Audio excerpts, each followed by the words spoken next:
నువ్వు మంచి వ్యక్తే కానీ నీలో ఉండే భయభక్తులు నడుచుకోవాలి మంచిగా. యేసు ప్రభుని తెలుసుకొని నమ్ముకో, పాప క్షమాపణ దొరుకుతుంది. యేసు ద్వారా పాప క్షమాపణ.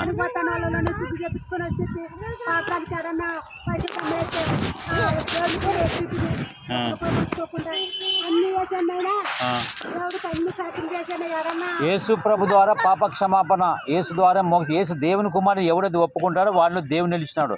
నీవు చెడుపులు మానుకో, అబద్ధాలు కుళ్ళు చంపుకొని నువ్వు ఏ కులస్తులు వాళ్ళు ఎవరైతే నమ్ముకోవచ్చు, పాప క్షమాపణ దొరుకుతుంది. హలో అన్నా, ఇక్కడ యేసు ప్రభువు అందరికి ప్రభు, ఆయన కాపాడుతాడు. పాపం తగ్గుతుంది, మోచం ఇస్తాడు అంతా.